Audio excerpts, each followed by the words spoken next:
New infectious diseases shatter our daily lives. What if we become targets of cyber attacks? What if we lose control over new technologies? Emerging security challenges are multiplying rapidly. Global crises are threatening our lives and safety. Now is the time to stand together against emerging security threats. Eminent experts around the world are providing the way forward for global cooperation.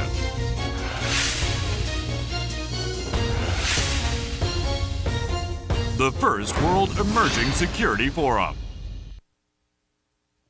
Good evening, good morning, and 여러분 안녕하십니까? 신안보 위협 대응을 위한 타자 협력의 미래, 대한민국 외교부가 주최하는 제1차 세계 신안보 포럼 사회를 맡은 아나운서 이승희입니다.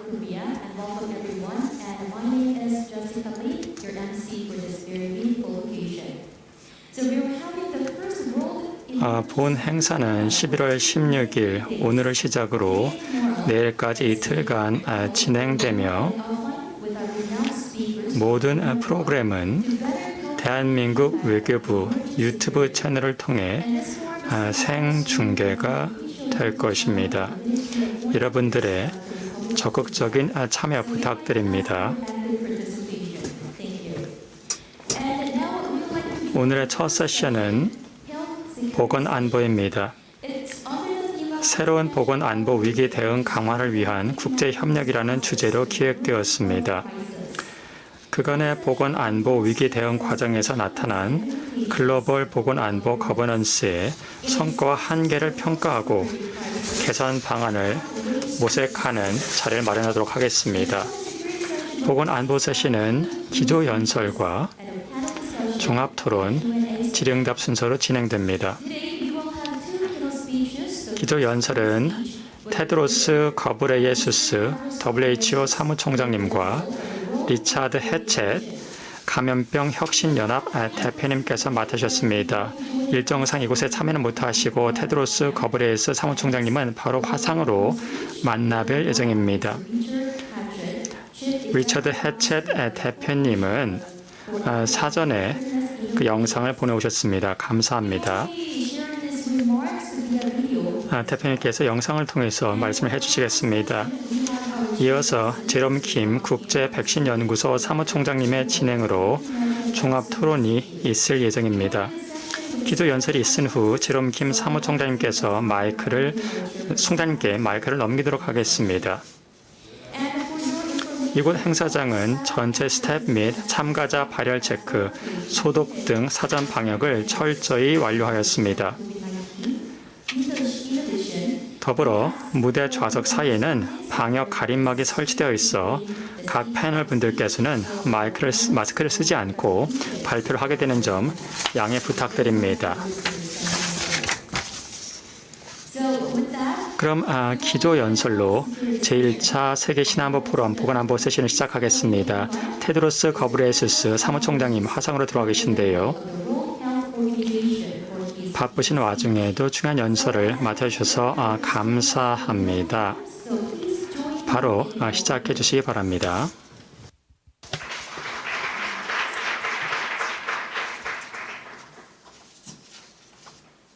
감사합니다.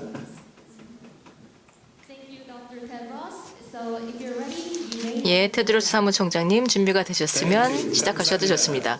네, 감사합니다. 안녕하십니까, 내기빈 여러분, 동료 여러분, 친구 여러분. 먼저 한국에 감사의 말씀을 드리고자 합니다. 이렇게 훌륭한 회의를 개최해 주시고 또 글로벌 보건안보의 리더십을 보여준 데 대해서 감사의 말씀드립니다. 또한 뉴욕에서의 이 글로벌 헬스 시큐리티에 참여해 주신 것에 대해서 감사의 말씀드립니다. 우리가 다들 알다시피 글로벌 팬데믹은 보건 위협 이상입니다. 우리의 사회, 정치, 국가 안보 전 분야에 대해서 영향을 미치는 것을 볼 수가 있었습니다. 이제 코로나는 공식적으로 전 세계에서 500만 명 이상의 사망자를 냈습니다. 사실 이것은 보고된 사망일 뿐이고 실제 숫자는 이것보다 훨씬 더 클 것입니다. 그리고 또 지금 현재 유럽에서는 또 다시 한번 재확산이 이루어지고 있습니다. 또한 백신에 대한 글로벌 불균등, 그 외에도 또 공공 방역 조치에 대한 불균등한 활용으로 인해서 팬데믹이 계속 더 지연이 되고 있습니다. 이로 인해서 팬데믹 또 바이러스가 계속 변이가 발생하고 있는 것입니다. 이제 많은 사람들이 코로나와 함께 살아가기를 선택을 하고 있습니다. 아직까지 우리가 제대로 이해를 하지 못하는 질병이기 때문이고요. 자, 그래서 이제 또 많은 보건 시스템이 상당한 부담을 겪고 있습니다. 지금까지 HIV, 에이즈, 또 말라리아, 그리고 또 결핵 등과 관련하여서 우리가 이뤄냈었던 많은 진전이 후퇴되고 있습니다. 또한 많은 수백만 명의 아이들이 일상적인 백신 접종을 받지 못하고 또 수개월째 교육을 받지 못하고 있습니다. 또한 수백만 수천만 명의 사람들이 일자리를 잃거나 또는 빈곤으로 떨어지기도 하였습니다. 전 세계 경제는 아직도 리세션에서 완전히 벗어나지 못하고 있습니다. 정치적인 분열은 점차 더 심화되고 있습니다. 이것은 글로벌하게도 그렇고 또 국가 내에서도 마찬가지입니다. 불평등은 더 악화되고 있으며 또한 과학의 위상이 약화되고 또 잘못된 정보가 확산이 되고 있습니다. 우리가 만약에 함께 모여서 다시는 이러한 일이 있으면 안 된다라고 한 목소리를 내지 못한다면 이러한 일은 또 발생할 수 있습니다. 지금 현재 팬데믹은 우리의 연대의 위협이고 또 글로벌 보건 체계의 근본적인 취약성으로 인해서 더 악화되었다고 할 수 있겠습니다. 파편화된 거버넌스, 부족한 재정, 또 부족한 툴과 부족한 자원, 이러한 문제들인데 사실 자발적인 방식으로는 이러한 문제를 개선하지 못하고 오히려 더 악화시켜 왔습니다. 자, 이런 상황에서 우리가 해결할 수 있는 유일한 방법은 구속력 있는 국가 간의, 즉 국제적인 협약이나 조약입니다. 우리에게 있어서는 공동의 미래가 아니면 미래가 없습니다. 이러한 협약이나 조약을 통해서 하이레벨 차원에서 평등과 연대를 강화할 수 있는 원칙을 제시할 수 있을 것입니다. 원 헬스라는 접근 방법을 토대로 하여서 인간과 동물 또 지구 사이에서 서로 간에 연결된 보건 체계를 가지고 있다라는 것을 다시 한번 인식해야 될 것입니다. 바로 이러한 협약에 대해서 많은 국가들이 현재 동의를 하고 있습니다. 올해 말, 즉 이번 달 말에 개최될 세계보건기구의 특별 총회에서 저희는 이에 대해서 논의를 하게 될 것입니다. 또한 이러한 공동의 위협에 대해서도 우리가 함께 대처해 나가야 될 것입니다. 최근 톱 26에서는 UN 기후변화 협약의 체결 당사국들이 함께 모였습니다. 물론 이것은 완벽하지 않지만 국가들이 함께 모여서 우리가 공동의 대처를 논의를 해 나아갈 때만 공동의 위협에 대한 진전을 보일 수가 있는 것입니다. 핵무기, 화학무기, 생물학적인 무기에 대한 조약도 있으며 또 그 외에도 많은 인위적인 위협에 대한 조약이 이미 있습니다. 그러므로 우리가 자연 속에서의 자연과의 관계 속에서 발생하는 위협에 대한 조약도 충분히 만들어낼 수 있을 것이라고 봅니다. 이를 위해서는 국제 협력이 더 강화되어야 할 것이며 또 이를 통해서 글로벌 보건 거버넌스를 4가지 분야에서 강화할 수 있을 것입니다. 첫 번째로는 거버넌스를 개선할 수 있을 것입니다. 글로벌 보건 거버넌스는 굉장히 복잡한 모양을 가지고 있습니다. 파편화되어 있으며 또한 효과적인 공동 행동을 가능하게 하지 못하고 있으며 또한 적절한 백신과 툴에 대한 접근성을 보장하지 못하고 있습니다. 이러한 고차원적인 위협에는 고차원적인 협력이 필요합니다. 그렇기 때문에 우리가 정부 수반 또 장관들 등과 같은 이러한 고위급의 당사자들이 모여서 이에 대해서 신속하고 공동의 대응에 대해서 논의를 해야 될 것입니다.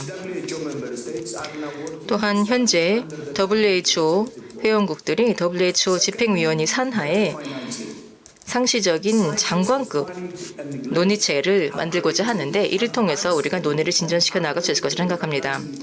두 번째로는 글로벌 보건 안보를 위한 재원 거버넌스를 강화할 수 있을 것입니다. 그래서 우리가 보다 더 추가적으로 재원을 마련하고 또 형평성 있고 예측 가능한 재원을 마련하는 데 있어서 이러한 조약 체결이 도움이 될 것이라고 봅니다. 또 마찬가지로 자발적인 개발 원조를 통해서 글로벌 보건 거버넌스를 충당하려고 한다면 사실 지금도 부족한 재원을 다른 곳으로 사용하게 되는 것이라고 생각합니다. 자, 그래서 그보다는 국가들 그리고 또 지역의 거버넌스 체계를 통해서 분담 원칙 하에서 재원을 마련해야 될 것입니다. 세 번째로는 새로운 팬데믹이나 또는 에피데믹이 될 만한 질환에 대해서 사전에 예상하고 또 대응하고 준비할 수 있는 체계를 마련해야 될 것입니다. 저희 WHO에서는 베를린에 이 WHO 허브를 마련한 바가 있습니다. 이 센터에서는 국가 간 데이터 공유를 강화하고 또 글로벌 감시 체계를 강화하는 것을 목표로 하고 있습니다. 이를 위해서 우리가 AI 기술 또 그 외에도 다른 첨단 기술을 활용하도록 하는 것입니다. 여기에서의 원칙은 공동의 지능입니다. 그 외에도 다른 다양한 이니셔티브를 개발해 나가고 있습니다. 그중 한 가지가 바로 WHO 바이오 허브 시스템인데요. 이를 통해서 투명한 장치를 마련하여 국가들 사이에서 새로운 생물학적 물질을 공유할 수 있도록 하는 것입니다. 또한 저희는 보편적인 보건 검토 체계를 추진하고 있습니다. 이것은 국가 간의 보건 체계에 대해서 정기적으로 검토를 하고자 하는 것입니다. 이것은 유엔의 인권위원회에서 사용하고 있는 방법인데 이를 차용하고자 합니다. 또한 저희는 스테고라는 신규 병원체에 대해서 분석할 수 있는 협의체를 마련하였습니다. 이를 통해서 새로운 질병 발병과 관련하여서 이에 대한 기원을 분석하고자 하는 것입니다. 이러한 모든 일을 추진해 나아가는 데 있어서는 글로벌 보건 체계에서 충분한 재원을 갖춘 WHO가 있어야 됩니다. WHO는 전 세계 회원국들과 또 전 세계 사무실을 갖고 저희의 독보적인 존재감과 또 독보적인 위상을 갖추고 있습니다. 하지만 지난 수십 년간 WHO는 자산과 또 이 전용 예산 사이에서의 불균형으로 인해서 어려움을 겪어왔습니다. 그래서 우리 회원국들이 우리로부터 기대하는 바를 전달을 하고 제공하는 데 있어서 어려움을 겪어왔습니다. 오늘날 글로벌 보건 체계의 한 가지 취약성이라고 한다면 바로 WHO의 체계가 약화되는 것, 그리고 또 글로벌 보건 아키텍처가 약화되는 것이라 할 수 있겠습니다. 글로벌 팬데믹은 다시 한번 우리에게 일깨워 주었습니다. 건강이라는 것은 사치가 아니라 인권이자 비용이 아니라 투자다라는 것입니다. 또한 개발의 결과가 아니라 사회, 경제, 정치, 안정의 그리고 안보의 근간이다라는 것을 다시 한번 알게 되었습니다. 향후 몇 달, 몇 년 동안 또 다른 위기가 등장하면서 우리의 관심이 쏠리게 될 것입니다. 그로 인해서 지금 당장 행동에 옮겨야 되는 시급성이 약화될 수도 있습니다. 지금이야말로 모든 국가들이 보다 건강하고 안전하고 공정한 미래에 투자할 때입니다. 감사합니다.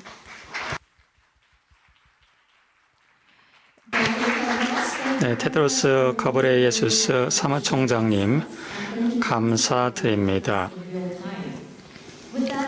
그럼 이어서 리처드 해쳇 세피 대표님께서 보내오신 기도 연설 영상을 만나보시도록 하겠습니다. 대표님께서 사전 녹화한 비디오를 보내셨습니다. 화면을 봐주시기 바랍니다. 박수 부탁드립니다. 세계 신안보 포럼에 함께하게 돼서 기쁘게 생각을 합니다. 제 일정상 직접 참석하지 못한 것에 대해서 죄송스럽게 생각을 합니다. 먼저 정 장관님 그리고 대한민국 외교부에 대해서 그 초청을 해주신 데 대해서 감사 말씀드립니다. 그리고 김 박사님께도 소개 말씀 감사드립니다. 보건안보, 새로운 보건안보 위기 대응 강화를 위한 국제 협력. 이것은 아주 우리 시대 시급한 주제입니다. 코로나로 인한 그 경험 때문에 그리고 또한 저희가 유사한 그리고 더 심각한 위협을 미래에 봉착할 것이기 때문입니다. 글로벌 거버넌스를 통해서 보건 위기에 대응을 하는 것 그리고 이 글로벌 거버넌스를 개선하는 것은 우리가 코로나에 대응하면서 어려움을 겪었던 분야 중 하나입니다. 우리가 이와 같은 위기에 준비가 되지 않았다는 것은 분명했습니다. 그리고 이 위기를 이 거버넌스의 문제를 해결하지 못했다는 것은 최근의 불평등을 통해서 확인이 되었습니다. 부유한 국가들과 가난한 국가들 사이에 있어서 이들이 중요한 의료 물자에 접근할 수 있는 것의 차이, 특히나 백신의 차이를 통해서 극명하게 나오게 되었습니다. 우리의 문제 중에 일부는 우리의 다른 관련 없는 그 분쟁을 제쳐두지 못하는 그 문제로 인해서 기인한 것입니다. 그것은 안타깝습니다. 비극적이고 또한 불필요하다고 생각을 합니다. 전 종종 정치 리더들에게 이런 말을 합니다. 미국과 소련이 서로 간의 그 냉전이 극에 달했을 때 두 국가는 함께 협력을 해서 천연들을 박멸시켰습니다. 이는 20세기의 최고의 보건 성과 중 하나였습니다. 따라서 우리는 이처럼 우리의 그 분쟁을 제쳐두고 공동의 위기에 대해서 대응했었어야만 했습니다. 또 우리의 문제의 일부는 구조적인 문제입니다. 제가 두 가지 예를 들어보도록 하겠습니다. 첫 번째는 대응을 하기 위해서 필요한 기술과 역량과 관련된 문제입니다. 이를 위해서 민관 협력이 필요합니다. 그리고 비영리 단체의 의견도 필요하고 또한 시민사회 참여도 필요합니다. 세계적인 위협이 있을 경우에 그리고 이 위협이 사회 전반에 퍼져 있다고 한다면 여기에 대응할 수 있는 기존의 그 제도가 마련되지 않고 또한 이 경험을 갖고 있는 조직들이 현재 존재하고 있지 않습니다. 그래서 우리는 다분야, 다자주의를 실시간으로 만들어야 됩니다. 하지만 그것을 만드는 것이 쉽지는 않았습니다. 두 번째 구조적인 문제는 코로나로 인한 그 문제가 다양한 시간대, 다양한 장소에서 펼쳐지면서 보여지게 되었습니다. 우리의 그 대응을 현재 상황에 맞도록 그 조정을 하는 것, 그리고 우리가 코로나에 대해서 부분적으로 이해를 하고 있다는 것, 그리고 우리가 느끼는 압박이 장소마다, 시간대마다 다르다는 이와 같은 이유들 때문에 글로벌 거버넌스가 어떻게 달성될 수 있을지에 대해서 또 어떻게 효과를 가질지에 대해서 우리가 파악하지 못하게 되었습니다. 우리는 코로나에 대한 지난 2년 동안의 공동의 경험을 통해서 많은 것을 배워야 됩니다. 하지만 미래에 긍정적이어야 할 이유가 있습니다. 현재 혁신적인 기술들이 코로나를 통해서 더욱더 빨리 개발이 되고 있습니다. 그리고 새로운 준비된 그 개념이 테스트가 되고 검증이 되고 있습니다. 그리고 새로운 그 제도, 액트, 엑셀러레이터, 코백스 등이 생겨나고 있습니다.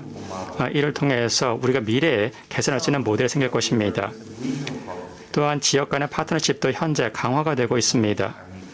이를 통해서 우리의 공동 안보가 향상이 되고 있습니다. 또한 이젠 정적인 의지를 통해서 이와 같은 재앙의 반복을 막기 위해서 노력을 벌이고 있습니다.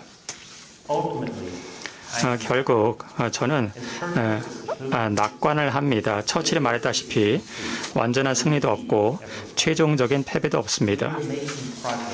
우리는 코로나에 대해서 진전을 이루고 있습니다. 하지만 우리가 원하는 그 평등은 아직까지 달성하지 못했습니다. 따라서 이것은 우리의 그 업적에 있어서 우리가 지울 수 없는 오점이 될 것입니다. 하지만 공동의 노력은 지금까지 허술하긴 했지만 이 공동의 노력을 통해서 인류 역사상 그 최초로 우리는 세계적인 팬데믹을 경감시킬 수가 있었고 수백만 명의 사람의 목숨을 구할 수가 있었고 또한 코로나가 끼칠 수 있었던 경제적인 피해를 줄 수가 있었습니다. 역사적으로 보았을 때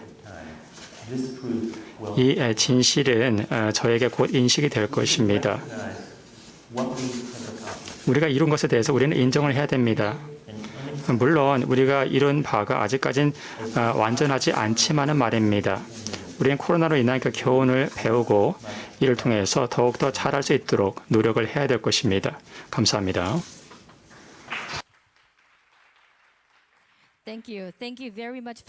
네, 대단히 감사합니다. 의미 있는 기조 발표 감사드리고요. 자, 그러면 이제 패널 토론을 진행하도록 하겠습니다. 지금 무대에는 좌장을 맡아주실 제롬 킴 국제백신연구소 사무총장님과 멀리 한국까지 방문해주신 패널 얀종황 미국 외교협회 선임 연구원님이 나와 계십니다. 바쁘신 중에도 이렇게 직접 참여해 주셔서 감사드립니다. 자, 그리고 또 더불어 현재도 바쁜 일정을 소화하고 계신 정은경 대한민국 질병관리청장님, 아누라다 국타 세계 백신 면역 연합 가비 부대표님은 화상으로 참여해 주시겠습니다. 다시 한번 시간 내주셔서 감사의 말씀드리고요. 자, 그리고 내기분 여러분, 종합 토론이 진행되는 동안 질문이 있으신 여러분께서는 댓글창에 질문을 남겨주시면 감사하겠습니다. 또 현장에 계신 참가자분들은 테이블에 있는 QR코드를 통해 질문을 전송해 주시면 됩니다. 자, 그러면 끝까지 함께 해주시기를 바라며 또 여러분의 활발한 참여도 기대해 보도록 하겠습니다. 그리고 또 저희가 여러분들의 질문에도 답변을 드리도록 노력하겠습니다. 자, 그러면 이제 제롬 킴 사무총장님께 마이크를 넘겨드리도록 하겠습니다. 큰 박수로 맞이해 주시기 바랍니다. 감사합니다. 여러분 안녕하십니까? 이 패널을 제가 진행하면서 제가 패널분들에게 질문을 드릴 것입니다. 그리고 패널분들께서 각각 여기 대해서 답을 하실 것입니다. 그리고 저희가 만약에 시간이 있다고 한다면은 저희가 좀 준비한 그 질문을 드리고 답을 듣도록 하겠습니다. 질문을 먼저 드리겠습니다. 먼저 우리가 어떻게 지속 가능한 보건 안보 거버넌스 리더십을 개선할 수가 있을까요? 두 번째 질문은 보건 안보 위기가 발생했을 때 예방 대응 역량을 강화할 수 있는 구체적인 방안은 무엇일까요? 우리가 정보 공유, 신뢰 구축, 부담 공유, 그리고 전 단계 대응을 강화하기 위해서 이와 같은 주요한 사안들을 어떻게 다룰 수가 있을까요? 세 번째로 각 행위자가 다층적 포용적인 글로벌 보건 안보 거버넌스를 효과적으로 만들 수 있도록 하기 위해서 어떠한 행위자들이 무엇을 해야 될까요? 그리고 여기서 국가의 역할은 무엇일까요? 네 번째로 국제 그 사회가 선진국 개도국 사이에 보건 안보 대응에 있어서의 그 역량 격차를 줄이기 위해서 어떠한 도전 과제가 있을까요? 이와 관련된 해결책은 무엇일까요? 다섯 번째로 신기술을 활용을 해서 보건 안보 위기에 대응할 수 있는 역량을 강화하기 위해서 어떠한 요인들을 고려를 해야 될까요? 그리고 발생할 수 있는 안보와 그 윤리 간의 그 균형은 어떻게 맞출 수가 있을까요? 먼저 그 정 청장님을 모시도록 하겠습니다. 먼저 대한민국 질병관리청장의 정은경 청장님을 모시도록 하겠습니다. 안녕하십니까. 대한민국 질병관리청장 정은경입니다. 먼저 이번 세션의 기조연설을 맡아주신 거브레예세수스 WHO 사무총장님, 그리고 제롬 킴 국제백신연구소 사무총장님과 패널분들께 먼저 감사와 환영의 인사를 드립니다. 이렇게 세계 신안보 포럼에 참여하여 글로벌 보건안보에 대해 논의하게 되어 매우 기쁘게 생각합니다. 세계는 지난 2년 동안 유례없는 코로나19 팬데믹을 겪고 있습니다. 코로나19 팬데믹은 전 세계 모든 국가에서 감염병 위기가 단순히 공중보건 문제임을 뛰어넘어 사회 경제 전반에 막대한 파급력을 끼친다는 것을 보여주고 있습니다. 한국은 발생 초기부터 현재까지 국민들의 적극적인 참여와 의료진들의 헌신, 중앙과 지방정부의 협력으로 코로나19에 대응해 오고 있습니다.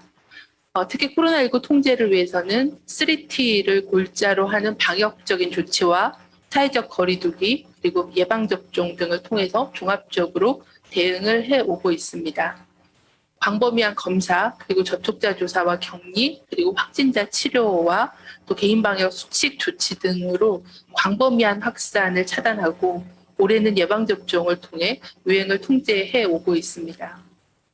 최근에는 유행 장기화로 인한 그 사회경제적인 피해를 줄이기 위해서 높아진 예방접종률을 기반으로 단계적인 일상 회복으로 전환하였습니다. 하지만 사회적 거리두기를 완화함에 따라 사람 간의 접촉이 증가하고 또 고령층의 돌파 감염 증가로 유행이 지속되고 있습니다. 우리나라를 포함해서 전 세계적으로 코로나19는 여전히 위협적이고 코로나19 극복을 위한 많은 도전 과제가 산재되어 있는 상황입니다. 전 세계는 이번 코로나19 팬데믹을 겪으면서 감염병 유행의 초국경성을 고려할 때 개별 국가의 역량만으로는 팬데믹을 극복하기 어렵다는 것을 다시 한번 깨닫게 되었습니다. 이러한 초국경적인 국제적 보건안보 위기에 대응하기 위해서는 먼저 보다 강력한 글로벌 보건안보 거버넌스를 구축하고 보건의료가 취약한 중저소득 국가의 감염병 대응 역량을 강화하도록 지원을 확대하고 백신 치료제의 공평한 배분을 위한 구체적인 실행 방안을 마련하는 것이 매우 중요합니다. 또한 각 방안에 대해서는 구체적인 이행력을 확보하고 실질적인 성과를 만들어내는 것이 매우 중요할 것입니다. 먼저 다자주의 강화를 통한 글로벌 보건안보 거버넌스를 강화하는 것이 필요합니다. 이를 위해서는 신종감염병 팬데믹에 대응할 수 있는 다자주의와 함께 국제적 보건안보 리더십을 강화하고 범국가적인 공중보건위기 대비 대응 체계를 구축하는 데 모든 국가들이 힘을 모아야 할 것입니다. 올해 5월에 세계보건총회에서는 코로나19 팬데믹을 계기로 팬데믹 준비 및 대응을 위한 독립적 자문위원회와 독립적인 감독 및 자문위원회 그리고 국제보건규칙 검토위원회의 공고사항이 발표가 되었습니다. WHO 중심으로 국제 공중보건위기 대응체계를 강화할 필요성이 제기가 되었습니다. 또한 국제사회는 이미 세계보건총회와 G7, G10이 정상회담을 통해 WHO가 보건안보를 위한 다자주의적인 협력의 구심점 역할을 수행해야 된다는 것에 대해서 강력한 컨센서스를 확인하였습니다. 이와 같이 국제사회에서 수립된 컨센서스를 바탕으로 미래 팬데믹을 위해 현재까지 제시된 많은 공고사항들에 대해서 구체적인 이행계획을 마련해 나가야 할 것입니다. 또한 이를 위해서는 우선적으로는 국제보건규칙 개정이나 팬데믹 조약 등 법률적인 그런 토대가 수립이 되는 것이 매우 중요하다고 생각을 합니다. 다자주의적인 협력 강화라는 목표를 달성하기 위한 구체적인 방법에 대해서 여러 국가들 간의 이견이 있는 상황에 매우 안타까운 마음입니다. 코로나19로 전 세계가 어려움을 체감했던 이번 기회를 잘 살려서 국제보건안보 대응 체계를 강화하기 위한 의미 있는 합의점을 찾아낼 수 있었으면 합니다. 다양한 국가들과 국제기구들 간의 세부사항을 조정하는 과정은 많은 시간과 에너지가 필요한 일이므로 단시일 내에 완벽한 합의점에 이르기는 어려울 수 있을 것이라고 생각합니다. 다만 이러한 국제적인 합의점을 도출하기 위한 이 과정 중에도 많은 국가들은 팬데믹 대응에 총력 대응하고 있고 이러한 코로나19 대응 과정과 더불어서 잠재적인 위협의 감시를 위한 범국가적인 감염병 감시 역량을 강화하고 또 치료제와 백신 등을 신속히 개발하고 공유하는 현재 당면한 과제는 멈춤 없이 지속적으로 추진되어야 할 필요가 있습니다. 이러한 일환으로 현재 WHO가 진행하고 있는 글로벌 감시 강화를 위한 인텔리전스 허브와 또 신종감염병 치료제와 백신의 조기 개발 공급을 위한 바이오 허브의 역할을 기대하고 있습니다. 이러한 국제보건규칙 강화와 또 팬데믹 조약 등 새로운 국제보건안보 대응 체계를 구축하기 위한 논의가 구체적인 성과를 낼 수 있도록 한국도 적극 참여하고 WHO 기능을 강화하기 위한 글로벌 허브 등과 관련해서도 힘을 보태도록 하겠습니다. 두 번째는 국제보건의료 취약국가에 대한 고려와 투자 확대가 필요합니다. 코로나19 대응에 있어서 진단키트 등의 방역물품 또는 백신, 또 치료제에 대한 접근성에 있어서 선진국과 이 취약국가 간의 격차가 매우 극명하게 드러나고 있습니다. WHO는 10월 초 브리핑을 통해 연말까지는 전 세계 인구의 40%, 내년 중반까지는 70%의 백신 접종을 목표로 제시하였고 G10이 정상회의 선언문에서도 동일한 목표를 확인한 바가 있습니다. 하지만 현재 아프리카 대륙의 접종률은 6% 미만이고 또 아프리카 대륙 내에서도 백신의 빈부격차가 심화되고 있는 매우 안타까운 그런 상황이라고 할 수 있겠습니다. 코로나19 팬데믹 극복을 위해서는 보건의료 취약 국가에 대한 대규모 투자와 역량 강화가 이루어져야 합니다. 이는 단순히 인도적인 차원을 넘어서 글로벌 보건안보라는 차원에서의 접근이 필요합니다.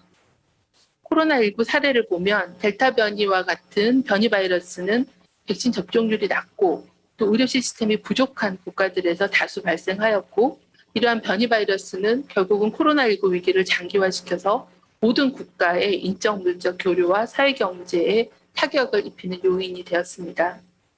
아울러 국제사회는 보건 취약 국가의 현지 상황상 변이 바이러스에 대한 유전자 분석과 진단 검사가 쉽지 않아서 많은 어려움이 있었던 것을 경험하였습니다. 코로나19 현안 대응 과정에서도 이러한 각국의 실험실 역량을 강화할 수 있도록 투자를 하는 것도 시급한 문제일 것입니다. 또한 양자적 차원에서의 ODA를 통한 취약 국가를 지원하려는 노력을 포함하여 다자적 차원에서도 선진국과 중저소득 국가 간의 역량 격차를 해소하기 위한 지원, 그리고 감염병 관리 기관 간의 기술 지원, 그리고 백신 치료제와 마스크, 개인보호구 등의 제조, 생산 기술 지원과 공급 체계의 확보 등 포괄적인 노력이 필요합니다. 다자적 접근을 통한 코박스 AMC 국가들의 백신 접근성 향상이 함께 이루어진다면 세계적으로 면역력 수준을 높여 전 세계적인 보건 안보에 기여할 것이라고 생각합니다. 한국은 올해 GHSA와 코박스 퍼실리티에 각각 2억 불 공여를 공약하였고 태국, 베트남, 이란의 백신을 공여한 바가 있습니다. 아울러 질병관리청에서도 코로나19 경험 공유를 포함하여 중저소득 국가를 대상으로 기술 지원을 적극적으로 추진하고 한국의 보건의료 ODA 수행 국가들과도 협력해서 보건의료 취약 국가에 대한 지원에 총력을 다할 예정입니다. 위기는 곧 기회라는 말이 있듯이 코로나19로 국제사회의 공감대가 형성된 지금이 글로벌 보건안보를 위한 다자주의 리더십을 강화할 수 있는 적기라고 생각을 합니다. 물론 이 과정에서도 WHO 등 다자주의를 위한 지속가능한 재정 확보, 또 주요 국가들의 합의점 도출 등 현실적인 그런 도전 과제가 있습니다. 그럼에도 국제사회가 실기하지 않고 지혜를 모아서 이 위기를 기회로 삼을 수 있기를 기대하고 한국도 국제사회의 책임감을 가지고 적극 참여하도록 노력하겠습니다. 감사합니다.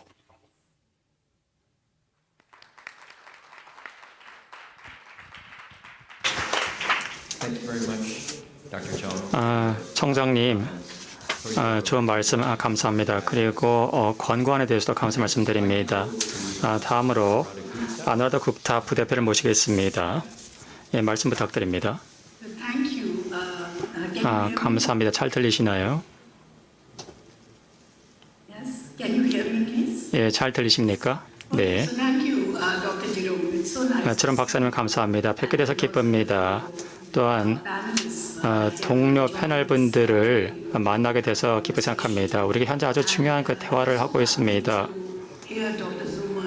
정 박사님께서 한국의 의지를 강력하게 밝히셨습니다. 한국이 지속적으로 이 중요한 그 아젠다를 지원할 것이고 필요한 투자를 할 것이라고 말씀해 주셨습니다. 가비를 대표해서 저는 우리가 한국으로 받은 많은 지원에 대해서 감사 말씀드립니다. 또 한국은 이 분야에 있어서 많은 리더십을 발휘하겠고 특히나 청장님의 그 리더십에 대해서도 감사 말씀드립니다. 그리고 한국은 가비의 그 공여국이었습니다. 2010년부터 공여국이 되었습니다. 즉 코로나 이전부터 공여국이었고 한국의 그 재정 지원은 점점 더 증가를 해왔습니다. 어떤 한국의 그 재정 지원은 우리 그 연대가 이 코로나에서 역할을 함에 있어서 중요한 역할을 했습니다. 그럼 이제 이 질문에 대해서 제가 말씀을 드리겠습니다. 두 가지만 강조를 말씀을 드리겠습니다. 첫 번째로 I just do think that it is so important to embrace 우리가 a notion of global solidarity. 세계 연대라는 것을 받아들여야 된다고 생각합니다. 또한 평등하게 코로나 툴에 대해서 해결책에 대해서 접근성이 제공이 되어야 된다는 것에 대해서 중요하게 생각을 합니다. 그리고 모든 인구 그리고 국가의 모든 그 지역 사회가 여기에 대해서 공평하게 접근할 수 있어야 됩니다.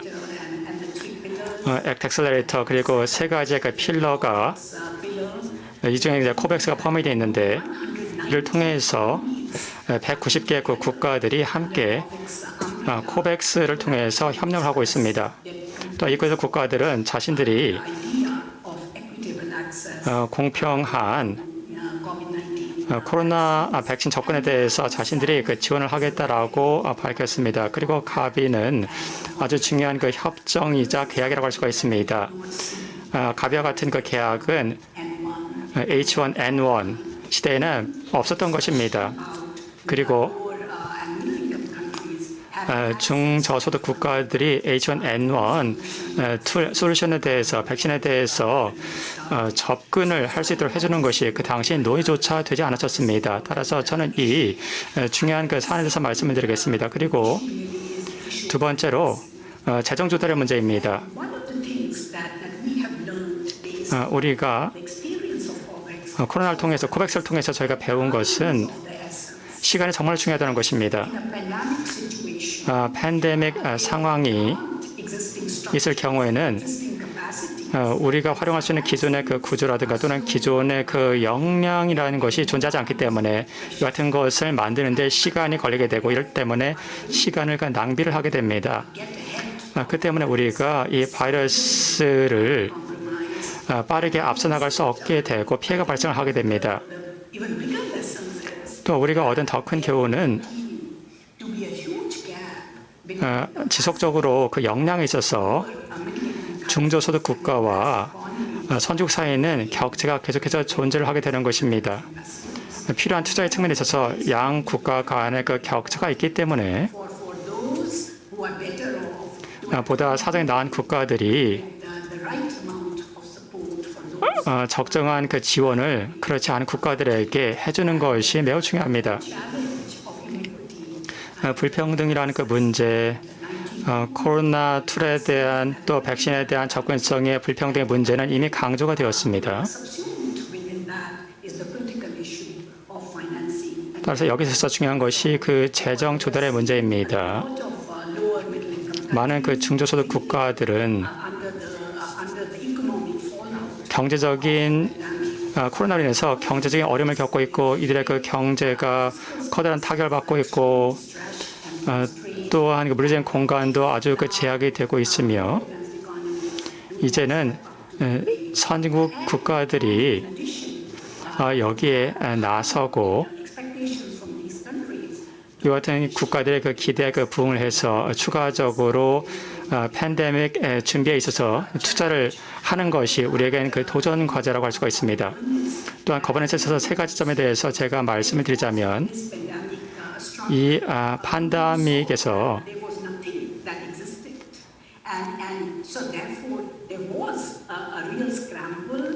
팬데믹이 발생했을 때 여기에 준비가 그 되지가 않았기 때문에 저희는 서둘러서 그 대응을 하려고 했었고 저희가 말씀드렸던 세 가지 그 필러를 통해서 많은 그 진전을 이루었습니다.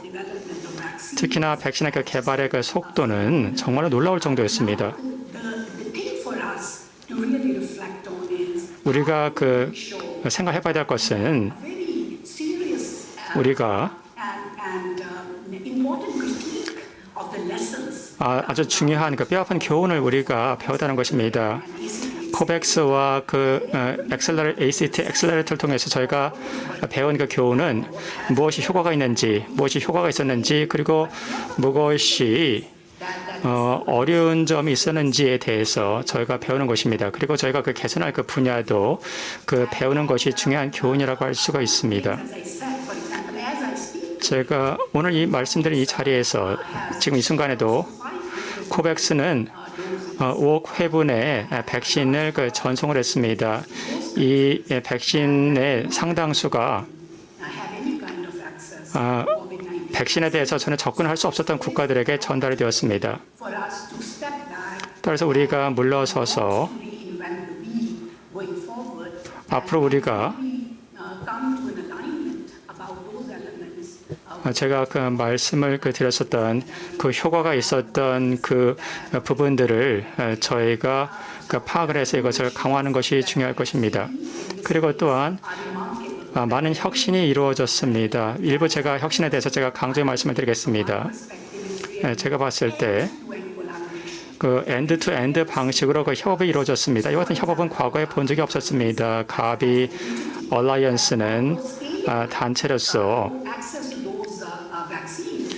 백신에 대한 그 접근성을 확대시키는 역할을 했습니다. 이미 그 개발이 됐고 사용이 그 승인이 난 그 백신에 대한 그 접근성을 확대시키는 역할을 했습니다. 하지만 제가 과거에는 An entity like CEPI 세피 actively works 같은 그 기관들이 같은 연구 그 개발에 candidates. 그 백신 후보 물질에 대해서 그 적극적으로 그 참여한 적은 없었습니다. 2014, 2015년에 그 에볼라가 아프리카 서부에서 발생을 했습니다. 그 당시 그 가비는 사명을 벗어나서 이와 같은 에볼라 백신의 그 개발을 독려하기 위해서 그 가비가 그 참여를 했었습니다. 그러나 그 당시에 세계 그 아키텍처에 있어서 누군가가 앞장서서 시장에 에볼라 백신이 필요하다라고 그 목소리를 내는 사람이 없었기 때문입니다. When the global community recognized 그 당시에 그 세계는 of actually setting up a new entity like 세피와 같은 새로운 조직의 필요성을 그 절감을 했습니다. 세피 같은 경우에는 of vaccine 백신의 그 연구 개발에 그 전념을 하는 그 단체입니다. 뭐 그 새로운 질병이라든가 또는 새로운 그 병균에 대한 그 백신 연구 개발에 그 전념을 하는 그 단체입니다. the existence of CEPI 그리고 세피를 그 활용을 해서 그리고 코백스 그 필라를 통해서 세피, 가비, WHO가 함께 협력을 하고 있습니다. 연구 개발 단계에서부터 전망에 밝은 백신 물질을 발견하고 저희가 기초적인 가이던스를 만들고 또한 그 재정 조달을 통해서 특히나 백신이 필요하지만 백신을 구입할 수 있는 여력이 안 되는 국가들에게 백신을 그 조달할 수 있는 그 재정 조달까지 다 그 다루고 있습니다. So I do think that this is something that 이것이 to maintain as 이와 같은 것은 저희가 앞으로도 계속해서 유지를 시켜 나가야 된다라고 생각을 합니다. is also going to be critical. 또한 그 중요한 점의 하나는 특히나 우리가 팬데믹의 준비에 대해서 진지하게 고민을 한다면은 우리는 국가들의 목소리를 더 귀 기울여 드려야 됩니다. Importance of a global governance mechanism 글로벌 거버넌스 메커니즘은 as all of us 매우 중요합니다. 우리가 모두 말씀드렸지만 글로벌 거버넌스도 중요하고 우리가 올바른 거버넌스 메커니즘을 만들어야 됩니다.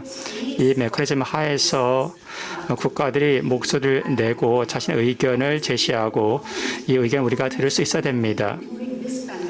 이 팬데믹 기간에도 질병의 그 발병 상황은 대륙마다 국가마다 그 달랐습니다.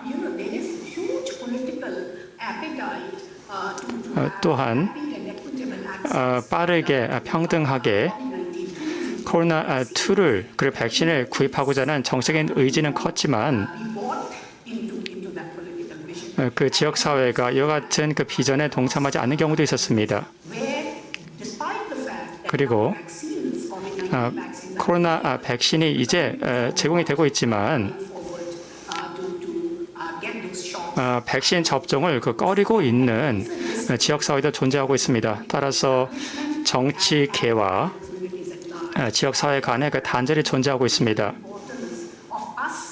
따라서 우리는 지역 사회가 무엇을 필요로 하고 원하고 있는지에 대해서 듣고 여기에 대해서 대응을 하고 저희가 신뢰를 유지할 수 있도록 해야 됩니다. 이 점이 앞으로도 정말로 그 중요해질 것이라고 생각합니다. but there is a very interesting report 또 흥미로운 그 보고서가 있었는데 가비가 그 세계은행과 함께 저희가 발표한 보고서가 있는데 both the economic and health impact 여기에서는 코로나의 그 경제적, 그 보건적 영향이 나와 있습니다.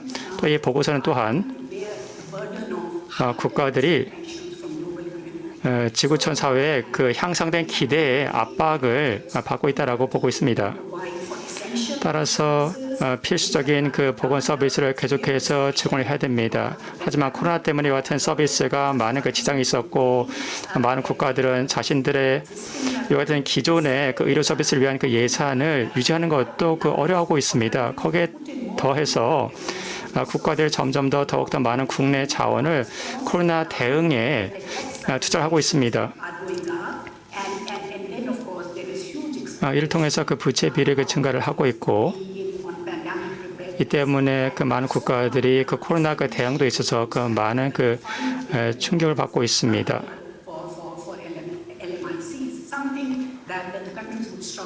그리고 중저소득 국가들 같은 경우에도 같은 그 자원을 그 조달하는 데 있어서 매우 큰 어려움을 겪고 있습니다. 따라서 이 같은 사안에 대해서도 저희가 관심을 가져야 됩니다.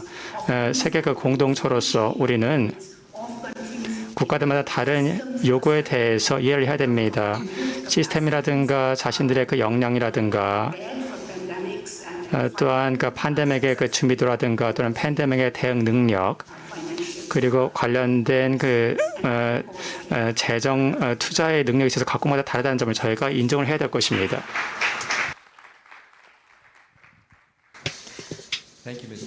네, 대단히 감사합니다. 굽타 부대표님. 통찰력 있는 말씀에 대해서 감사 말씀드리고 또 특히나 가비가 또 코백스 퍼실리티에서 전 세계적으로 백신 5억 도스 이상을 제공한 것에 대해서 축하 말씀드립니다. 하지만 또 그 외에도 굉장히 중요한 말씀해 주셨는데요. 재원이라거나 또는 우리가 얻은 교훈에 대한 것이었고요. 또 특히나 전 세계적으로 백신 접종을 시작하기에 앞서서 고려하지 못했었던 사항에 대해서도 짚어주셨습니다. 감사드리고요.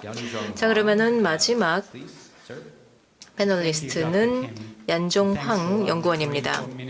예, 감사합니다. 또 한국 외교부에도 감사의 말씀을 드리고자 합니다. 제가 한국에 온 것은 이번이 두 번째인데요. 정말 기쁩니다. 자, 사실 지금까지 거버넌스에 대해서 굉장히 많이들 말씀해 주셨기 때문에 특히나 이런 보건안보 위기와 관련된 거버넌스에 대해서 많이들 언급을 해주셨기 때문에 저는 두 가지 질문에 대해서 집중을 하고자 합니다. 아직까지 많이 언급을 하지 않았었던 것인데요. 그것이 바로 역량 격차 해소입니다. 선진국, 개도국 간의 보건안보 대응 역량 격차 해소를 위해서 할 수 있는 것. 그리고 두 번째로 또 제가 집중적으로 말씀드릴 주제는요. 새로운 기술을 활용하여서 보건 위기에 대한 위협에 대응할 수 있는 방법입니다. 자, 그러면 먼저 역량 격차를 말씀드리자면요. 사실 이것은 바로 이러한 보건안보 대응에 있어서 굉장히 오랫동안 하나의 문제로 남아 있었습니다. 사실 또 바로 이러한 역량 격차 때문에 굉장히 많은 감염병들이 특히나 개도국에서 등장을 하고 또 이로 인해서 다른 지역으로까지 전파가 되었던 것인데요. 자, 그런데 그래서 우리가 사실 사스 위기 이후에 2003년도 사스 위기 이후에 보건안보 거버넌스에 대해서 강화를 많이 요구를 해왔었는데 그중에 한 가지가 또 바로 IHR입니다. 이 국제보건규정인데요. 사실 이것이 하나의 법입니다. 바로 이러한 국제 감염병과 관련된 규제인데 자, 그런데 사실 이와 관련된 논의를 보게 되었을 때 바로 선진국과 개도국 간의 대응 역량 격차를 잘 보여준다는 것입니다. 다시 말해서 IHR에서는 모든 체결국들이 핵심적인 대응과 또 감시 역량을 갖출 것을 요구하고 있는데 그런데 2014년까지 보았을 때 예를 들면 에볼라 발병 시에도 보았을 때 그 당시에 또 WHO 마거렛 첸 사무총장께서 인정하시기를 아직까지도 대부분의 나라들이 바로 이러한 요건을 충족하지 못하고 있다라고 인정을 하였으며 그리고 이러한 나라들 대부분이 개도국들이었다는 것입니다. 자, 하지만 또 개도국들이 이번 팬데믹을 통해서도 다시 한번 볼 수 있는 것이 사실 이러한 대응 역량 격차라는 것은 굉장히 복잡하다라는 겁니다.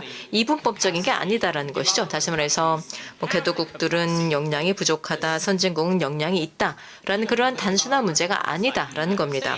예를 들면은 미국 같은 선진국이라 하더라도 사실 미국 같은 경우에는 굉장히 또 예를 들면 글로벌 안보 지수에서 굉장히 순위가 높은데 그럼에도 불구하고 팬데믹에 대해서는 굉장히 대응에 있어서는 실패를 했다라고 할 수가 있는 것이죠. 그래서 이 문제를 보게 된다면 또 더 복잡해지는 것이 각국별로 팬데믹에 대한 방역 조치를 취하게 되었을 때 예를 들면 비상 대응 조치라거나 또는 예를 들면 국제 외교 문헌에서는 안보화라고 이야기를 하는데요. 자, 그래서 이러한 감염병을 안보화하면서 그래서 실존주의적인 문제로까지 여기게 되었었는데, 자, 그런데 이러한 상황에서 또 보게 된다면 이 선진국들은 어쨌든 또 개도국들에게 지원을 해줄 책임도 어느 정도 있었다고 생각을 합니다. 백신에 대한 접근성을 개선을 하고 또 이러한 감염병에 대해서 적절하게 대응을 할 수 있도록 역량을 강화하는 데 있어서 지원을 할 필요가 있었는데요. 자, 그렇다면 이런 상황에서 대안이 무엇일까요? 지금까지 많은 개도국들이 이러한 역량을 단기간 내에 강화할 수 없다라는 현실에서 보게 된다면 결국은 다른 나라에서 이를 활용을 해야 된다는 것이죠. 그렇기 때문에 개발 원조를 활용하는 것도 한 가지 방법이 될 수가 있다는 것입니다.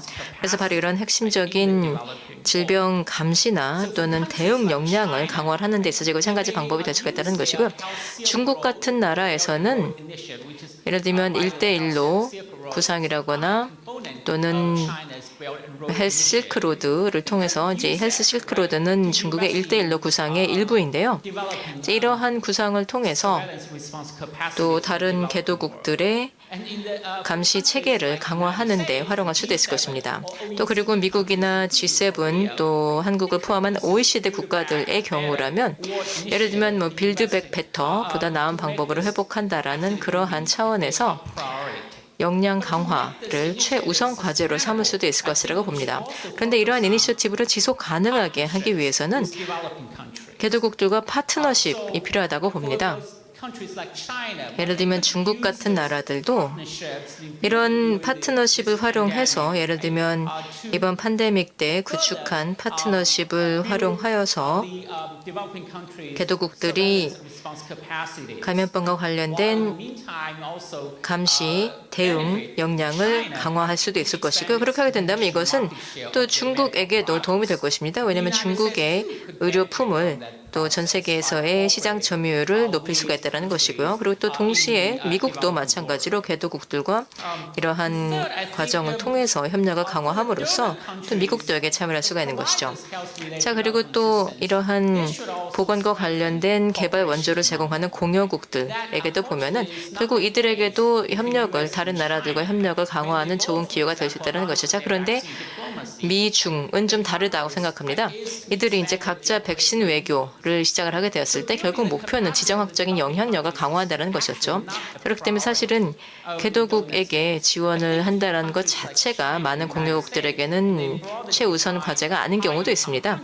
그래서 중국도 그렇고 또 미국도 그렇고 또 한국과 같은 고소득 국가들이 공동으로 개도국에서 질병 감시 체계를 강화하는 데 협력할 수 있지 않을까 생각을 합니다. 예를 들면 중국 같은 경우에는 2016년 메모가 있는데요. 이것은 아프리카 CDC와의 협력에 대한 것인데요. 이를 통해서 또 협력을 더 강화해 나갈 수 있을 것이라고 생각합니다. 바로 이러한 모델을 개도국의 역량 강화에 적용할 수 있을 것이라고 봅니다. 자, 제가 파트너십을 말씀드렸는데 파트너십이라는 것은 국가 간에만 국한되는 것이 아니라 민간 분야도 충분히 참여할 수 있는 것이죠. 민간 분야 또 비국가 단체들, 예를 들면 게이츠 재단 같은 단체들도 참여할 수 있을 것입니다. 실제로 게이츠 재단이 중국과 계속 협력을 해왔습니다. 글로벌 헬스 인스티튜트를 만들어서 의약품 개발, 특히나 개도국을 위한 의약품 개발에 함께 힘써왔다는 겁니다. 자, 그리고 또 한 가지는 이러한 체제의 복잡성도 고려해야 됩니다. 예를 들면은 뭐 비보건 행위자들 또 비보건 이슈가 글로벌 안보 거버넌스에 어떻게 영향을 미칠 수가 있을 것인가 도 고려해야 됩니다. 이것이야말로 우리가 말하는 보건을 위한 글로벌 안보 거버넌스인데요. 예를 들면은 지식재산권에 대한 유예가 한 가지 예가 될 수가 있을 것입니다. 그래서 IP를 팬데믹 때 IP의 유예를 좀 더 유연하게 활용할 수 있도록 했었던 것이죠. 그렇게 하게 됨으로써 개도국들이 제약사들과 협력을 하여서 그래서 또 자체적으로 의약품이나 백신을 제작하도록 했었던 것입니다. 자, 그래서 이러한 몇 가지 제안을 드릴 수가 있을 것 같고요. 그런데 사실 아직까지는 이러한 분야에서 많은 진전이 없었던 것도 사실입니다. 자, 그러면 마지막으로 신기술의 활용에 대해서 말씀드려보도록 하겠습니다. 보건위기, 이 보건안보 위기에 대해서 신기술을 어떻게 활용할 수 있겠는가라는 것인데요.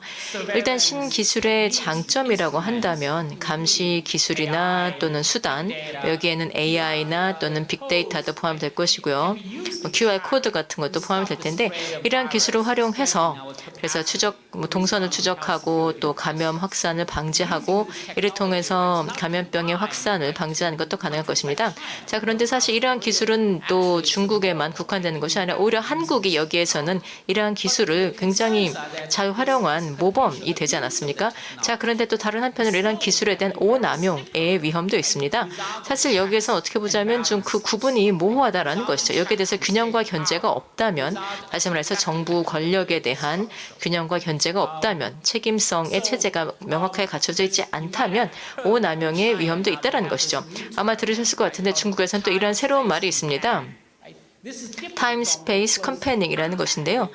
이것은 이 접촉하고는 좀 다른 의미인데요. 그래서 이 밀접 접촉자라는 개념을 좀 완화한 겁니다.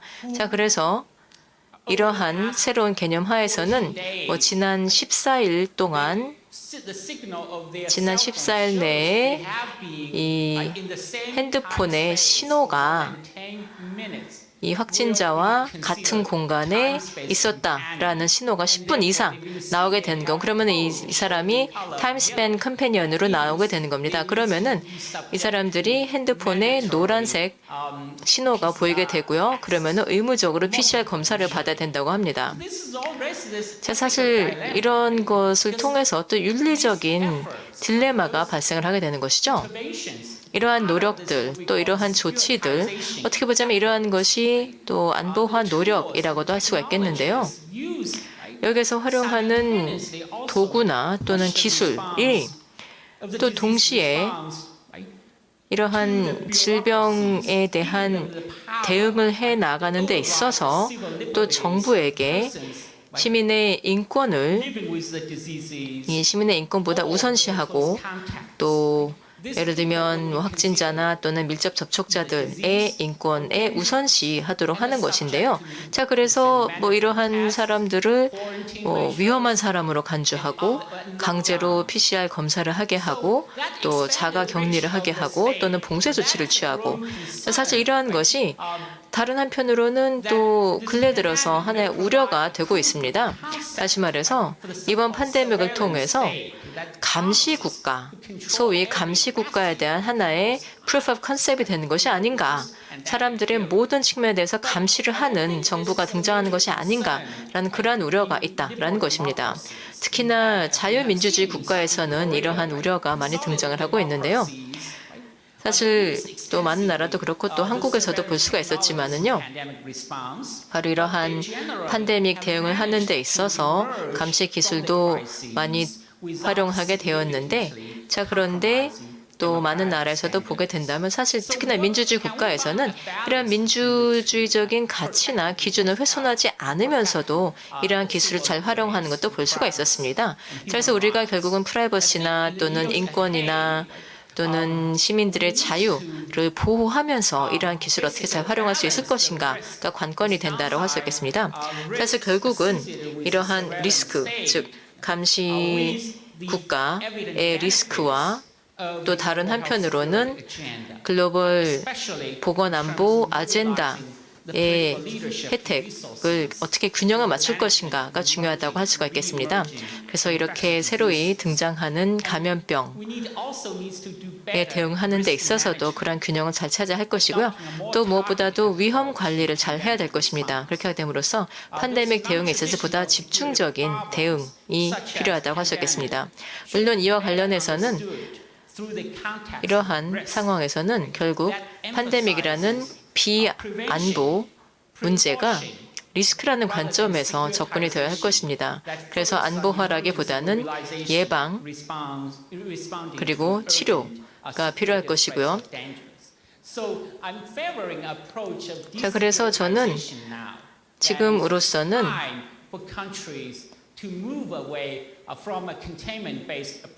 어떻게 보자면 팬데믹과 관련하여서 감염 억제라기보다는 완화 방향으로 나아가는 것을 선호합니다. 그래서 사람들이 이제는 코로나와 함께 살아가기에 익숙해져야 한다고 생각합니다. 여기서 마치겠습니다. 감사합니다.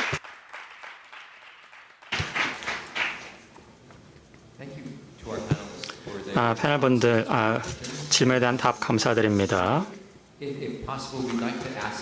가능하면은 각 패널분들에게 질문 하나씩 드리도록 하겠습니다. 정청정님, 국가적, 세계적 성공의 정의는 무엇입니까? 그리고 이 목표가 2022년에 재설정이 되어야 할까요? 네, 질문 감사드립니다. 현재 전 세계적으로 델타 변이 바이러스가 확산되면서 코로나19를 퇴치하거나 근절하는 것은 매우 어려워졌습니다. 더불어서 백신의 효과성이 제한되고 또 새로운 변이 바이러스에 대한 출현의 위험성도 있고 또 글로벌한 유행 통제에는 한계가 있어서 여전히 위험 요인이 많은 상황일 것 같습니다. 내년에도. 그래서 이러한 상황에서는 백신 접종을 좀 최대화하고 또 방역적인 조치 그리고 의료 대응 체계를 좀 더 강화해서 코로나19를 관리 가능한 감염병으로 통제하면서 어떤 방역적인 조치와 일상생활의 균형점을 찾는 게 결국은 목표가 되지 않을까라고 생각을 합니다. 이를 위해서는 이제 전 세계적인 그런 접종률을 높여야 되기 때문에 WHO가 제안한 것처럼 백신의 생산, 분배, 접종 인프라를 좀 더 광범위하게 지원하고 또 치료제 보급도 확대하는 것이 필요하겠습니다. 그리고 여러 연자들, 패널들께서도 말씀해 주신 것처럼 각국의 코로나19 대응 역량을 높이기 위해서는 감염병 감시, 그리고 진단, 그리고 예방접종 그런 역량을 확보하기 위해서 좀 글로벌한 교육, 훈련 부분을 좀 더 강화하는 게 필요하겠고 아직까지는 불확실성이 많기 때문에 그런 과학적인 근거를 만들기 위한 국제적인 협력 연구 그리고 지식 정보 공유를 보다 활성화시키는 것이 이러한 목표를 달성하는 데 필요한 그런 세부 실행 목표가 되지 않을까 생각합니다. 저희 질병관리청도 이런 공동 목표를 위해서 계속 노력해 나가겠습니다.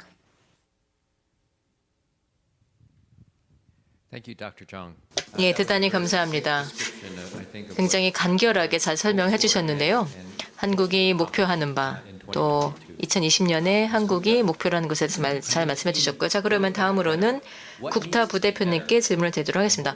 빌드 백 베터라고 하는데요. 그러면은 뭐가 베터가 되어야 하고 또 뭐를 빌드해야 되는 것일까요? 앞서서 말씀하신 것하고 연결된 질문입니다. 예, 일단 제가 보기에는 그 어느 위기도 낭비하면 안 됩니다. 코로나 팬데믹이 낭비되거나 또는 잊혀지도록 해서는 안 됩니다. 과거에도 보아왔지만은요, 사실 또 우리의 기억력이 그렇게 좋지 않습니다. 그래서 우리가 위기가 닥쳤을 때 허둥지둥 하다가 해결이 되면은 다시 이것을 잊어버리고 일상으로 돌아가서 원래 하던 대로 하는 경향이 있는데 그러면 안 된다라는 겁니다. 우리에게는 이번에 기회가 있습니다. 앞서서도 말씀드렸지만 이러한 교훈을 잘 반영을 하여서 빌드백 베터를 할 수 있는 기회가 있는데 자, 그렇다면 그러한 교훈이 어떠한 것이 있을까요? 먼저 말씀드리자면 앞서도 성자님께서 말씀하셨지만요. 투자를 더 해야 됩니다. 투자를 더 확대를 해야 되는 것이고요. 그래서 예방 가능한 건 다 예방을 해야 됩니다. 사후 치료보다는 예방이 훨씬 더 낫기 때문이고요. 그리고 백신이야말로 정말 비용 효과적인 공중보건 개입 조치라고 할 수가 있겠습니다. 이는 질병을 예방하고 또 특히나 가장 취약한 계층에게도 도움이 될 수 있다고 생각합니다. 그래서 백신이나 또는 다른 질병 예방 가능한 수단을 최우선적으로 투자를 해야 한다고 봅니다. 자, 그리고 두 번째로는 또 이번 팬데믹을 통해서 굉장히 명확하게 드러난 것인 민관 협력의 가치입니다. 유엔 기관들 이들은 어떻게 보자면 어느 정도 좀 내재적인 한계가 있다고나 할까요? 비국가 행위자들과 협력을 하는 데 있어서 또는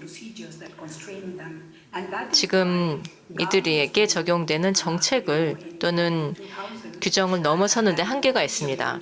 그래서 가비가 만들어지게 된 것이었고요. 그리고 사실 저희 여기에는 유니세프가 창립 멤버로 참여를 했었습니다.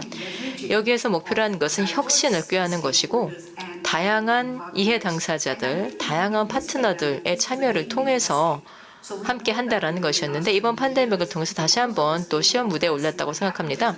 자, 지난 몇 년간 또 가비의 노력 덕분에 백신을 더 많이 공급을 할 수가 있었기 때문에 그래서 또 지난 몇 년간 또 백신을 통해서 예방 가능한 질병이 실제로 한 70%가량 예방이 되었습니다. 이것만 하더라도 상당히 놀라운 성과라고 할 수 있겠는데요.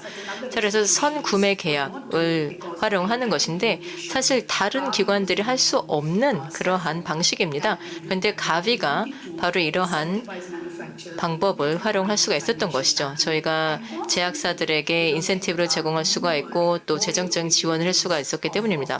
저희는 다양한 방식으로 또 혁신적인 방안을 마련하여서 그래서 인센티브를 마련하고 백신에 대해서 시의적절한 접근성을 확보하고자 많은 노력을 기울이고 있는데요.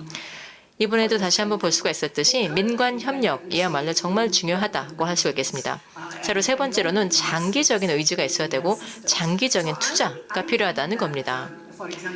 의료 보건 체계에 대한 장기적인 투자가 필요한 것인데 사실 가비가 지난 몇 년간 사실 어떻게 보자면 10년 넘게 굉장히 적극적으로 보건 의료 체계 강화, 특히나 백신 접종 전달 체계에 강화를 하기 위해서 많은 노력을 기울여왔습니다. 그래서 특히나 이번 팬데믹을 통해서 보니까 바로 이러한 백신 접종 전달 체계 덕분에 많은 나라에서 백신을 신속하게 공급할 수 있었습니다. 예를 들면 인도 같은 경우에도 국가 정부가 지금까지 또 최전선의 의료 종사자들의 역량을 강화하는 데 많은 투자를 해왔고 또 지금까지 그동안 투자를 해온 결과 어떻게 보자면 10년에 걸친 이러한 투자 덕분에 이번에 10억 명의 접종을 불과 7개월 만에 해낼 수 있었던 것입니다.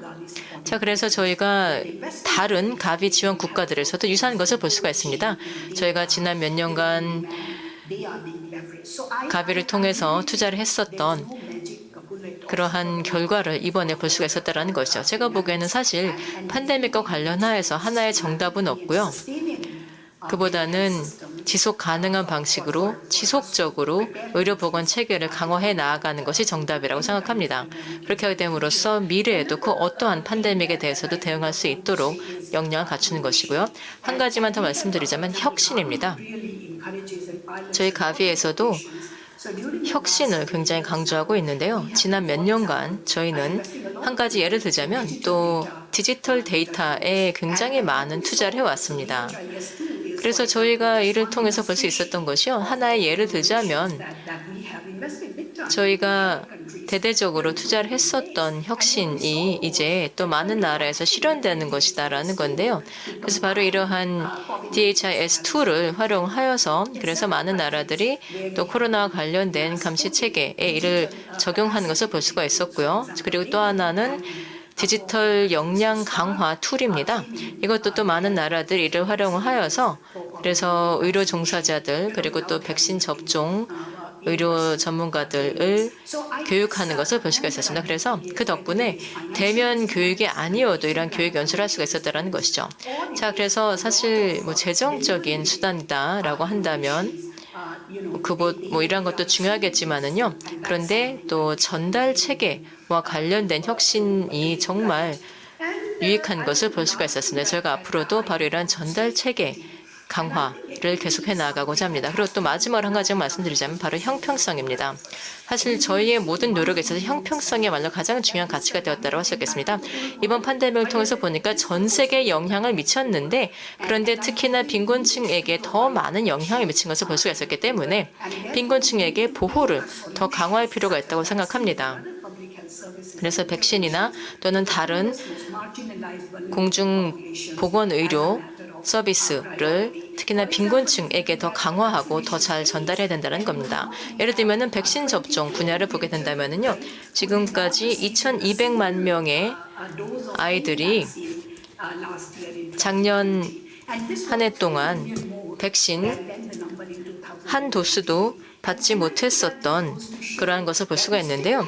이는 2019년 대비 300만 더 많은 겁니다. 그래서 지금까지도 굉장히 극빈층 중에서도 이렇게 소외된 계층들이 굉장히 많고 그래서 백신, 그 어떠한 유형의 백신이건 간에 백신 접종을 받지 못하는 사람들이 굉장히 많다라는 겁니다. 그래서 어떻게 보자면 사실 이런 백신 부재라는 것이 굉장히 복잡한 이 어려운 상황을 보여준다고 생각합니다. 왜냐하면 이러한 가구들 같은 경우는 단지 백신뿐만이 아닙니다. 예를 들면 뭐 치과 치료라거나 또는 피임이라거나 또는 뭐 심지어 뭐 식수 등등 이러한 공급이 부족하다는 것을 볼 수가 있죠. 자, 그래서 저희가 또 코로나와 관련하여서 또 비의학적인 그러한 조치들에 대해서도 많이 이야기를 하는데요. 뭐 손을 씻어라. 그런데 사실 이런 가구들에서는 손을 씻기는커녕 먹을 물도 없는 그런 상황이다라는 것이죠. 자, 그래서 저는 형평성이라는 것이야말로 가장 중요한 것이 아닌가라는 생각이 들고요. 자, 그래서 이것과 또 감시 체계 그리고 또 지능 그리고 형평성을 서로 연결해 나갈 필요가 있다고 생각합니다. 만약에 우리가 뭐 백신을 통해서도 백신에 대해서도 이야기를 하지만 우리가 감시 체계를 강화하게 된다면 그러면 또 예를 들면 뭐 황달이라거나 또는 뭐 황열병이라거나 이제 여러 가지 그런 질병들에 대해서 어느 지역에서 발생하고 있는지를 미리 알 수가 있다는 것이고 그러면 이러한 어려운 상황에서 또 신속하게 지원할 수가 있기 때문입니다. 바로 이러한 점에서 빌드백 베터가 필요하다고 생각합니다. 예, 감사합니다. 굉장히 복잡한 질문에 대해서 복잡한 답변해 주셨는데요.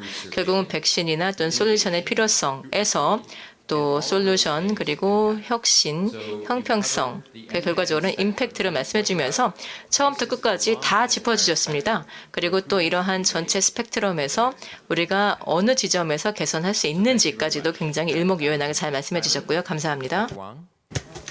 황 박사님, 상당히 좀 어려운 질문입니다. 세계적으로 보실 때 누구의 책임입니까? 팬데믹 대응은 특정 위원회가 관리를 해야 될까요? 또는 국가들의 그 자기 이익에 따라서 결정이 되어야 할까요? 질문 감사드립니다. 간단한 답은 우리가 소위 말하는 국가의 자국에만 의존할 수 없다는 것입니다. 민족 국가들 자체가 효과적인 팬데믹 대응에 있어서 문제가 되는 경우도 있었습니다. 뭐 그 팬데믹의 그 원천에 대해서 조사를 한다든가 또는 조기 대응을 하면서 정말로 그 필요한 그 정보를 정확하게 전달한다든가 이와 같은 정보를 빠르게 전달하든가 또는 백신의 그 분배에 있어서 우리 민족 국가들이 문제가 되었습니다. 자신의 그 인구들을 보호하기 위해서 백신 그 민족주의에 의존하는 경우도 있었습니다. 이것을 보자면은 코백스의 그 중요성을 우리가 알 수가 있습니다. 이와 같은 다자적인 이니셔티브를 통해서 백신을 저수도 국가들에게 제공하는 것, 개도국들에게 제공하는 것, 적어도 세계 모든 참여국의 인구의 20% 이상을 백신 접종시키는 것, 이와 같은 그 중요성이 더욱더 강조가 되는 것입니다. 다자적인 이니셔티브, 민관 협력,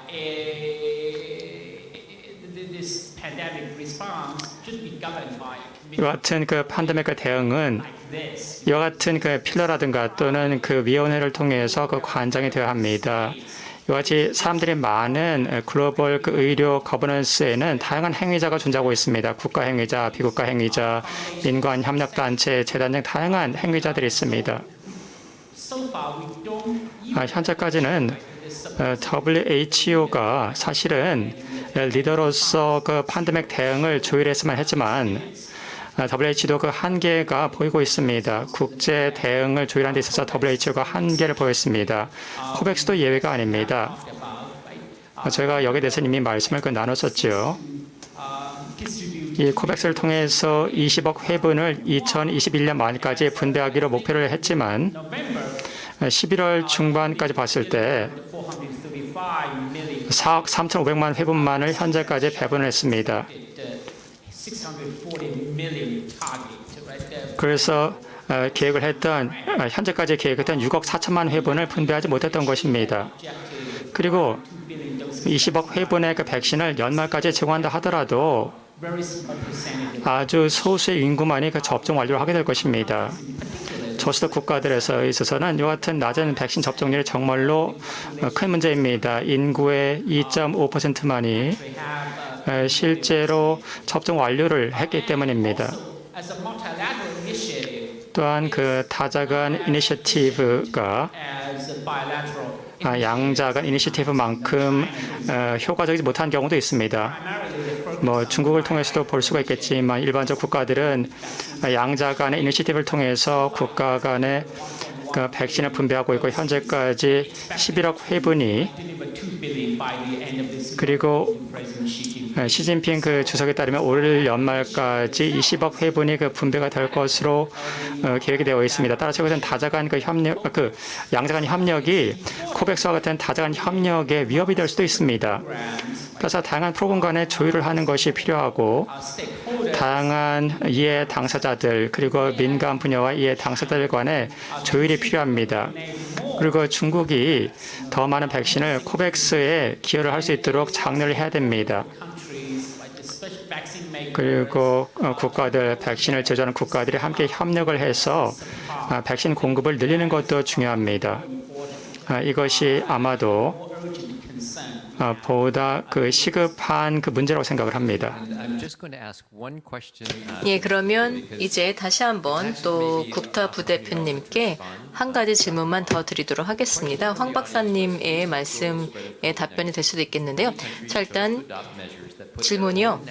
많은 국가들이 팬데믹 상황에서 자국의 이해를 우선시하는 것을 볼 수가 있었습니다. 국제 협력을 등한시하면서요. 자, 그러면 이러한 경향에 대해서 어떻게 보아야 하는지요?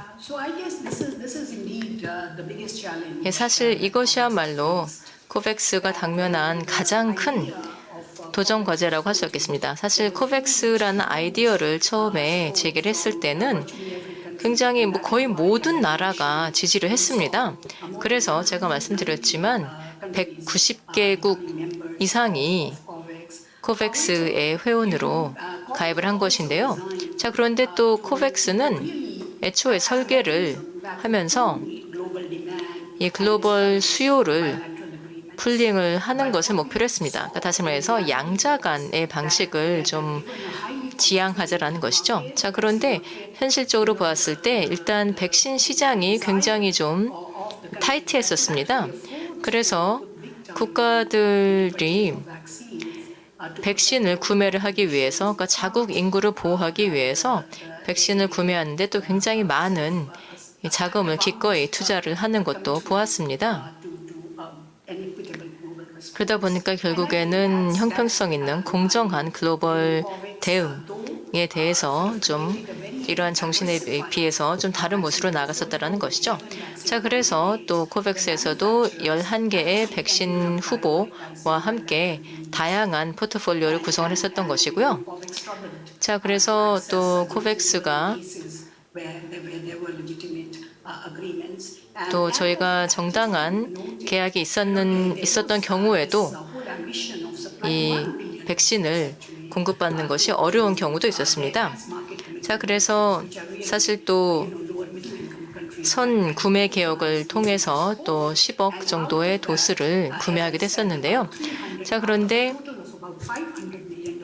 한 앞서서 제가 말씀드렸었던 5억 도스 중에서 신흥 국가들이 한 3억 5천만 도스 정도를 받았습니다.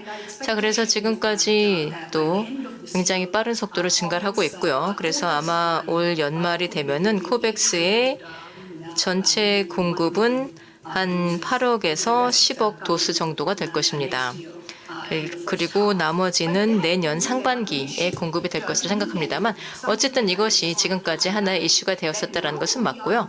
제가 강조를 하고자 했었던 점도 그것인데 일단 지금은 저희가 공급 부족한 상황에서 좀 벗어나서 이제는 전달 단계로 갔다라고 할 수 있겠습니다.